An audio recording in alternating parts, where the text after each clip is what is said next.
Hey, they don't look clean and hygienic.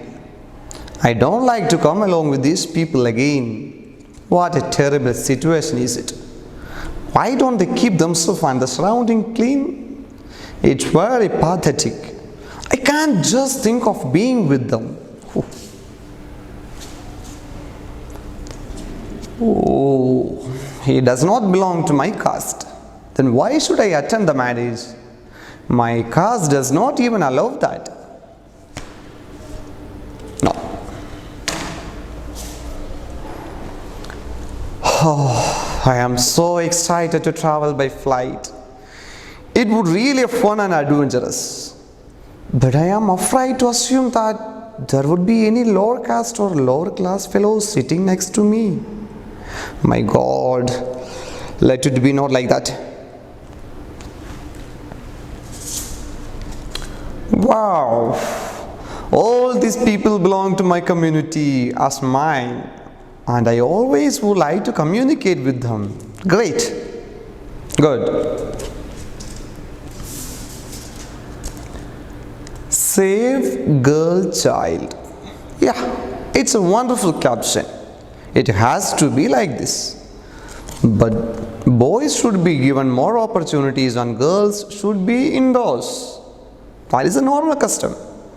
It has to be that way. Well, I was just acting out the different mindset of people in our society. So do you support any such sorts of discrimination? I don't do that and I don't like it as well. So people should be treated equally, irrespective of their caste, creed, gender or class. So dear kids, today we are going to discuss about a topic which is about nothing but diversity or inequality, prejudice and discrimination. So let's learn it together. Diversity exists in India in terms of religious, languages and geography. Sometimes some social groups from negative opinions ill-treat other social groups or groups that are different from them without any real basis. These negative opinions are called prejudice. So this can lead to tensions in the society and disintegration of our unity. So it is necessary to understand what is prejudice. And how it can lead to discrimination and how it can be avoided. So our first topic of this chapter is prejudice. As I have mentioned, prejudice is, as the name implies, the process of prejudging something, and it is a preconceived opinion that is not based on reason. Okay, so process of prejudging something or prejudging a person without having enough or correct information about them. Okay, so without having enough or correct information about them. Got it? So prejudice can be positive or negative. So a negative prejudice leads to a hostile attitude towards a person or group, while a positive prejudice can result in an attitude that favors a person or group. So do you know how these prejudices emerge in our society? Let's see. It emerges out of ignorance and stereotyping. Stereotyping? What do you mean by stereotyping? Yes, a mental stage, a fixed mental stage of or mental image of a group. Okay, so it emerges out of ignorance and stereotyping when we judge other people through preconceived notions. What is preconceived notion means? It's a belief or opinion about a person or about a thing. Okay, so for example, one group of people believe that the other group of people are inferior simply because of their skin color. Okay, and some sets of people believe that themselves to be better than the other because of the part of the town they live in. And some could be prejudiced about the economic status of a person. That means rich or poor. So, whatever the reason may be, negative prejudice is harmful as it hurts the feelings of others. So, now we will learn about stereotype. What do you mean by stereotype? Here you can see the definition. It is a mental image of a group based on opinion without regard to individual differences. Okay, it's a mental image without regarding any individual differences. So, in order to understand prejudice, we will have to understand what stereotypes are. Okay, so now I am going to tell you two cases of stereotypes. Let us see what it tells us. Carefully listen the first case. Kiran, a student of grade 6. Kiran, a student of grade 6, is having trouble in mathematics class. Okay, so she keeps going for extra classes, but her grades are not improving. So what happened? Her brother, from whom she sought help, tells her it's okay because girls are usually not good at mathematics.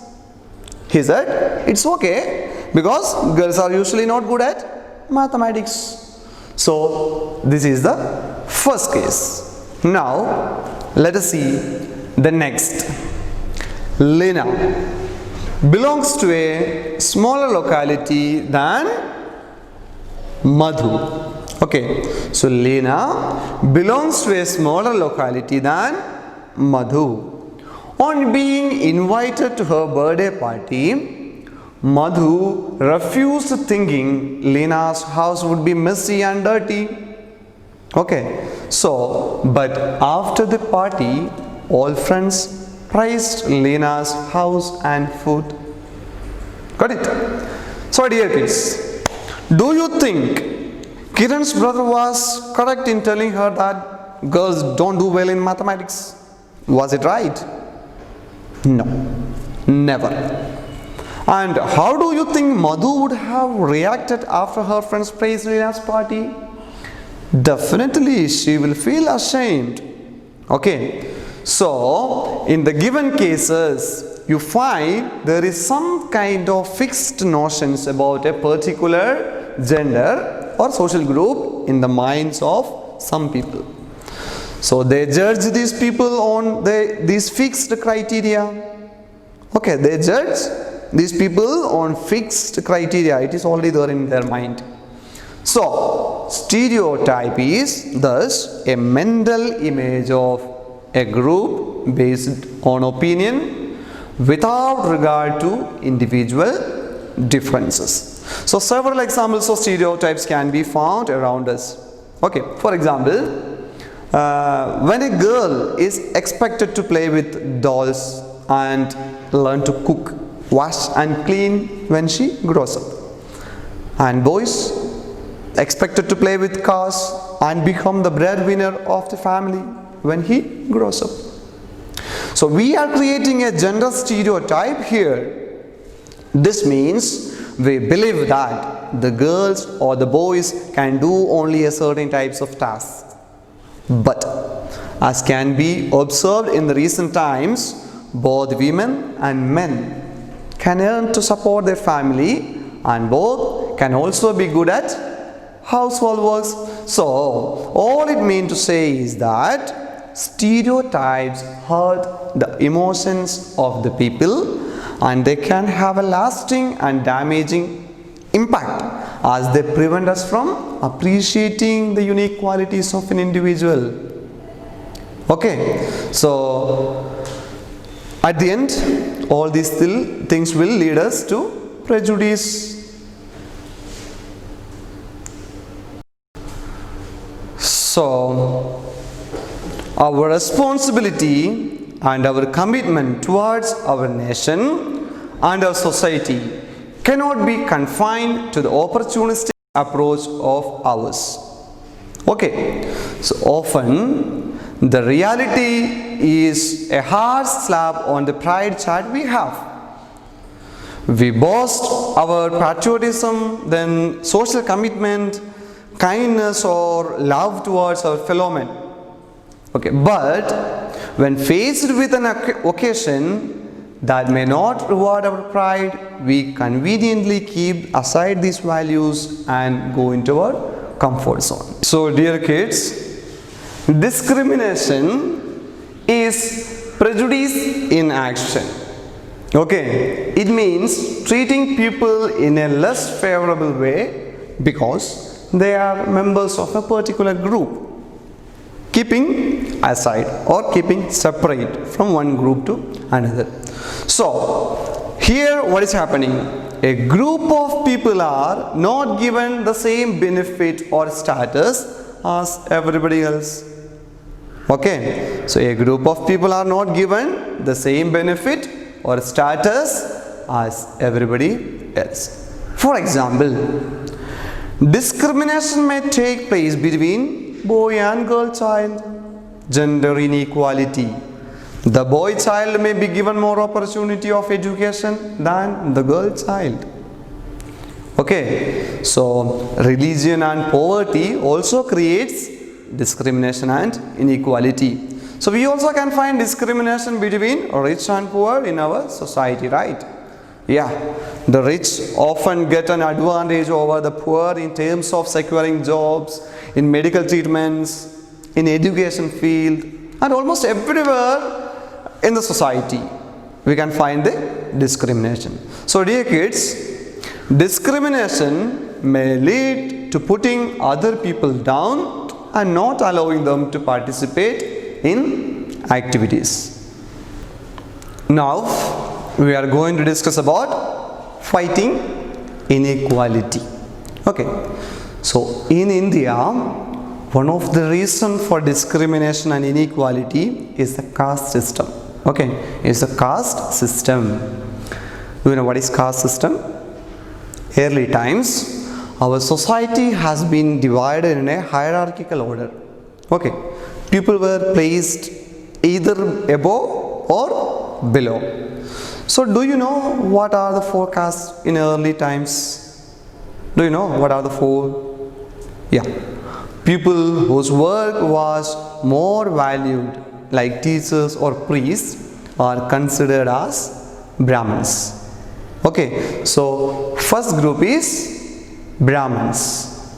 Then kings were known as Kshatriyas. Okay, and the third group, that is merchants, they were considered as Vaishyas. And what about the fourth group? Yes, there was another one group like carpenters, blacksmiths, etc., and were considered as Shudras, and they placed at the bottom of the caste system. So this created inequality and led to the formation of upper caste and lower caste. So the people of upper caste saw themselves as superior and called the lower caste as untouchables. Remember, the upper caste people called the lower caste people what? Untouchables. So do you know, kids, the condition of untouchable people was very pathetic in that time. So they were not allowed to enter the houses of upper caste people, nor they were allowed to enter to the temples for praying, and they could not take water from the same well as the upper caste. How terrific it was. So here you can watch a video for understanding untouchability. Shines, India leads, India excels. But there's another India, where many journeys are still to be completed. In every city, shanties like these are home to the poorest people, and among them are the people of the Dalit castes. Caste divides millions of Indians at birth. People considered low caste make up the largest numbers in the population, but they have the least power or opportunity. Though caste discrimination is illegal today, the tradition, set over thousands of years, continues. But the Dalits of India have raised the flag of revolution. The word Dalit means you understand your oppression and your suppression on one side, and another side you won't keep quiet but you revolt against us. Cattle and pigs and dogs in our country can drink water from the ponds in the villages, but they are not allowed. Ambedkar Nagar is a slum colony in Bangalore, largely populated by migrant Dalit families. Over the years, people here have organized themselves to join with the Dalit rights movement. In spite of the exploitation, people in the village have started to challenge the injustices they suffer. A union for Dalit workers. With Ruth's background in left-wing politics, she had hit upon a simple but powerful idea. It was obvious. The poorest laborers are always those belonging to the lowest castes, and the way to liberate them was to change their life at work. So, to get a better understanding about this caste system and untouchability, you can read the case study about Mahatma Gandhiji mentioned in the textbook. So, our next topic is Constitution and Equality. So, the struggle of freedom against the British had enlightened some sections of the society who fought and encouraged the people to fight for their rights. Right? Yeah. So, people fought against British and to establish a country based on equality for all. It is not for their personal benefits. So, the Constitution, the Indian Constitution, which came into force on 26th January. Remember the date? Indian Constitution came into force on 26th January, was aware of the inequalities that existed in India. So, the Constitution framers, especially Dr. B.R. Ambedkar, sought to provide equal rights and opportunities to all. And here you can see the preamble of India. This is the preamble of India. What does it mean? It is an introductory note to the Constitution which lays out the guiding principles of the Constitution. And also it tells us about the fundamental rights and duties of an individual or an Indian citizen. You can watch here. So, according to our Constitution, people were allowed to practice their religions as they wish and follow their customs. And thus it adopted a secular look. That is, all religions were equal before law. Okay, all religions were equal before the law. So when it comes to social and economic arena, the Constitution granted equal opportunities to all, equal opportunity to all people. Okay, so, and also to empower the weaker sections of the society. What do you mean by the weaker sections? The people like SC, ST, OBC. What do you mean by this SC, ST and OBC? SC means scheduled caste, then ST, scheduled tribe, OBC, other backward class, etc. And it abolished, our Constitution abolished the practice of untouchability and it declared as a punishable offense. Great. Yeah. So, dear kids, the Constitution of India strives to bring about equality in India. So, our Constitution of India strives to bring about equality in India.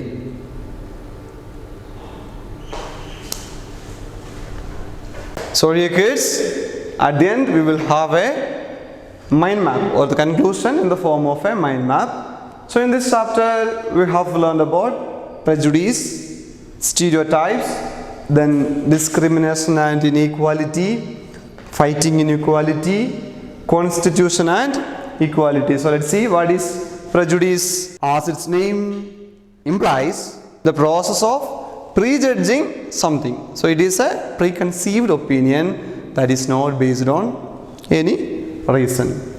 And we also learned about what is stereotype. So do you know what is the meaning of stereotype? Yes, it is a mental image of a group based on opinion without regard to individual differences. So that is what stereotype. And we learn about discrimination and inequality, fighting inequality. So what is discrimination? So discrimination is prejudice in action, and we also learned it means treating people in less favorable way because they are members of a particular group. And we'll also learn about the constitution and equality, about the preamble. So everybody is equal in front of the law. Okay, so dear kids, the Constitution of India strives to bring about equality in India.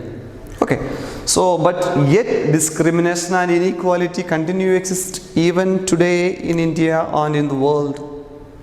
So we should keep striving to bring about happiness and unity in the society. So for this, we must learn that there is no place for prejudice or discrimination in our communities, homes, schools and workplace. If we want to have a just society, you should follow all these things. So guys, until you treat everyone as an equal, you have no right to complain about the treatment you receive from anyone. Remember, until you treat everyone as an equal, you have no right to complain about the treatment you receive from anyone.